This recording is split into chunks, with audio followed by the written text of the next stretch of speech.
timer now. Mocha. Oh god, this hair's so driving me nuts. Hey, Dax. You ready? You got an idea of when to change it? Yeah, I got an idea now. Okay. Ready? Are you ready? 3, 2, and go.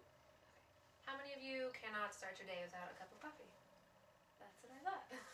Because caffeine is so popular, I chose the topic of the effects of caffeine on your body. My objectives are: what exactly is caffeine? What effects does it have on your body? Why should you cut back? And what are the alternatives? Alright. Mayo Clinic reports that 80% of American adults consume 200 milligrams a day or more of caffeine. That's the equivalent of 2 cups of coffee or 4 sodas. And it's found in more places than just drinks. It's got positive and negative effects and can be deadly. Caffeine is a naturally occurring central nervous system stimulant. We have no nutritional need for it, and it's considered an addictive drug. Wait, you're way too Jay, ahead. you're changing it in the wrong spot. Oops. God, Alright, we got a minute done that I time. can't speed through it because I'm You forgetting what I'm changed the saying. slide while she was still talking about it. That's why she said you changed it too early. And she wasn't even Okay. talking about that slide. My bad. Okay,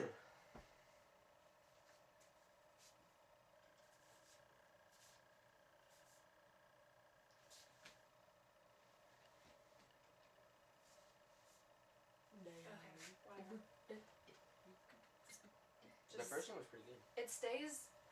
The cards pretty well match it, so just try and connect the two. I guess I don't know. So like, I'm gonna go based on when you flip the card. Then Some of them are like 2 per slide though. tap your foot if it's a 2 per slide. Do you know which ones are? Just tap your foot when you need to change it. Yeah. If I can remember that, I'll probably be like. It'd probably be like. Yeah, I'll be over here. probably. Wait. Morse We're code. at Brittany. Well, if you read the slide though, Jake, It I was goes trying with to. it. Yeah, I was trying to go with it, and then I got lost. Well, pay Whoa, attention. it's skipping slides on Because me. I kind of like. Some of these, like my teachers have theirs set to like a time limit. Yeah, I got time for that. No, like it'll switch on its own. Like, and at the end of the 5 minutes, it'll shut itself off. Yeah, but I don't know how to do that. Neither do I. Then why'd you say Let's just start over and try and get it right. Pen and laser pointer tools. Can I? alright, hold on, Jake. All right. Take 3. 3, 2, 1. Okay. How many of you guys cannot start your day without a cup of coffee? Exactly. Because caffeine is so popular, I chose to discuss the effects of caffeine on your body. My objectives are: what exactly is caffeine? What effects does it have on you? Why might you need to cut back? And what alternatives are there?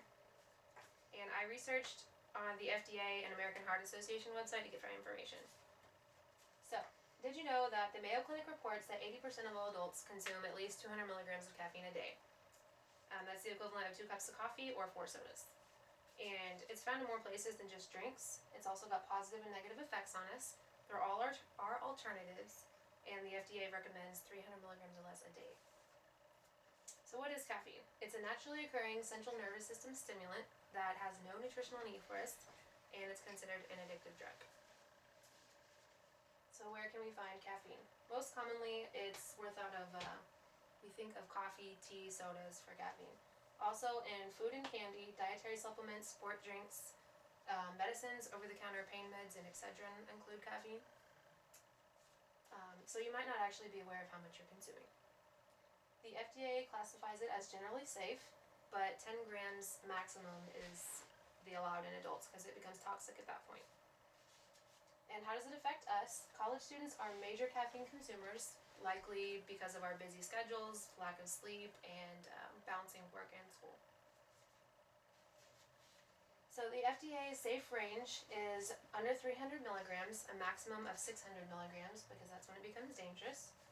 A 19-year-old college student actually died from an overdose of caffeine tablets trying to stay awake.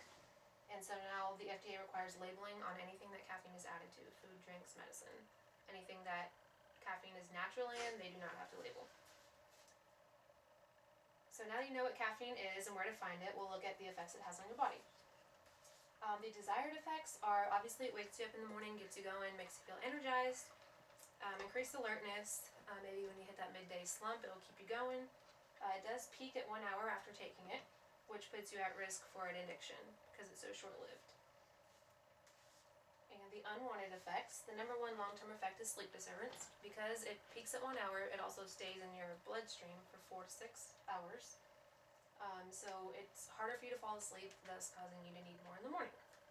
And the physiological effects that it has on you gives you that jittery, shaky feeling. Your heart races, can cause arrhythmias, blood pressure is elevated, headaches, nervousness, dehydration, and of course addiction. So how does it lead to addiction? You experience the same kind of symptoms like withdrawal with any other drug. Headaches, muscle aches, depression, irritability, and drowsiness. So the way to get rid of these symptoms, same thing with other drugs, is to get more. You need more caffeine to get rid of the symptoms. So we see how caffeine affects our day-to-day lives, and now we'll look at how to cut back if you need to and what alternatives there are. There are major health risks such as heart damage from your heart working too hard, the accelerated rate, and the elevated blood pressure. The American Heart Association says that dehydration is a major risk because it is a diuretic. That's especially important in the Texas heat in the summer, especially working out outside can make it worse. So you need to weigh the positive effects and the negative effects when you look at how much you're actually consuming. And if you feel like you need to cut down your consumption, if you're over that 300 mark, there are 3 alternatives that I've offered. An ice cold glass of water with a B12 pill in the morning. The water kickstarts your metabolism, and the B12 is a naturally occurring energy stimulant. The next one is a morning stretch and eat an apple. The stretching actually oxygenates your brain, which increases your alertness, and the fructose in the apple sparks metabolism and natural energy production. Last one is daily use of ginkgo biloba, and that increases your blood flow to your brain as well, and it's also often prescribed by physicians for chronic fatigue and circulatory disorders. So, in conclusion, as busy college students, we need a boost of some sort to start our day or get us through the day. And we know now that our popular food and drinks that we take have both positive effects of the energy and alertness, but also they can be damaging to our bodies. So I hope that you can use the alternatives to try and cut back. Maybe have 1 cup of coffee a day and then try one of the alternatives, because you certainly don't want to have the long-term effects. Right? How long was that? Finish that with 10 seconds left. Oh god. You would have been good too if Jake hadn't changed the slide at the wrong I time don't twice. think that's gonna matter though. No, because I saw it and I was like, okay, don't say that shit. Yeah, What like, is Did it? it 5? twice. yeah, it just got to 5. It's 5:05. Do we need this last page too? I don't No, know. because I submit this online, so she'll see it. I fucking forgot the first 2 times. Got a vein in my references. foot. Because she said if we don't say